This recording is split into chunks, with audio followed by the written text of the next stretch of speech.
Bonjour à toutes et à tous, bienvenue sur ma chaîne Miss HK Conseil. J'espère que vous allez bien et que vous êtes prêts pour découvrir un nouveau sujet.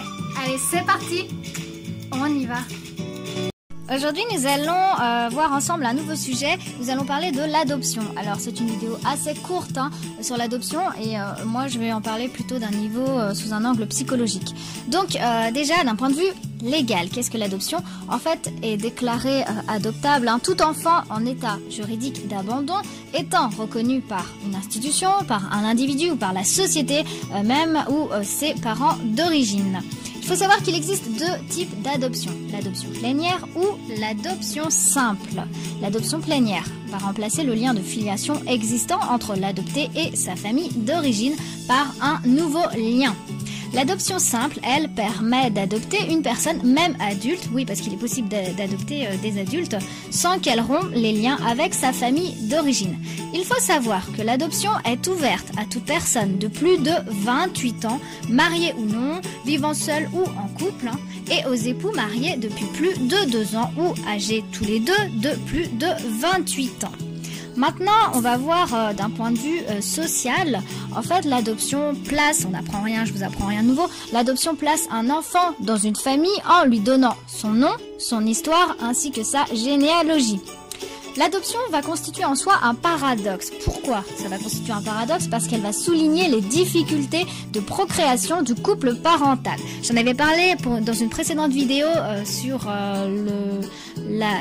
justement sur l'accouchement, sur la naissance et ce genre de choses.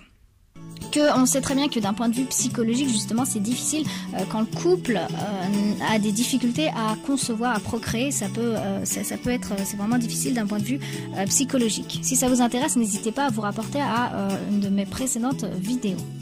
L'adoption va donc être va symboliser une dislocation du couple si je fais le rapport entre plaisir sexuel sur reproduction. Parce que, en fait, on sait que l'enfant n'est pas le fruit même de l'accouplement, ni du plaisir qui l'accompagne. C'est pour ça qu'au niveau psychologique, ça peut être un peu dur pour les parents.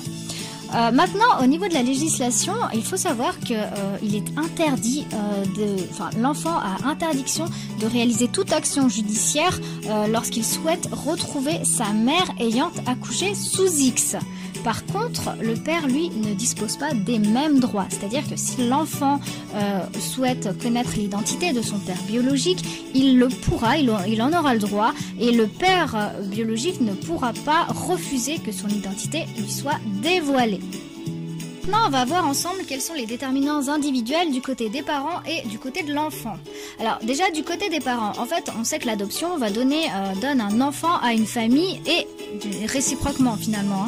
Les motivations parentales vont participer à l'établissement des premiers liens avec l'enfant et à son évolution dans le temps. Les parents adoptifs ne peuvent prétendre au rôle biologique. Maintenant, du côté de l'enfant va quitter finalement un système pour un autre système, c'est-à-dire la nouvelle famille. L'insertion harmonieuse va dépendre justement de nombreux facteurs. Certaines difficultés se posent en cas d'enfant réparation. Alors là aussi, si le sujet vous intéresse, j'en ai parlé dans une de mes précédentes vidéos. N'hésitez pas à regarder. La question, alors l'enfant va grandir dans cette famille et quand est-ce que la question de l'identité, la question de connaître ses origines va se poser? En général, c'est au détour de l'adolescence que toutes ces questions reviennent au goût du jour. Et il faut savoir que c'est nécessaire de répondre à ces questions.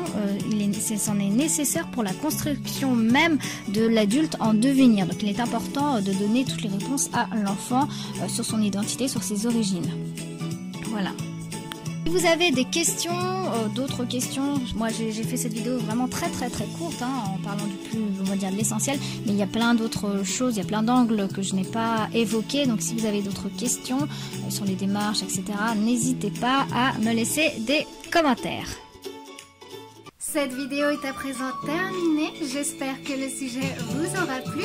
N'hésitez pas à me laisser vos commentaires, n'hésitez pas également à liker et à partager. Je remercie particulièrement tous mes abonnés. Si vous ne faites pas encore partie de la communauté HK, n'hésitez pas, faites le premier pas, abonnez-vous. Quant à moi, je vous dis à bientôt et d'ici là, prenez soin de vous.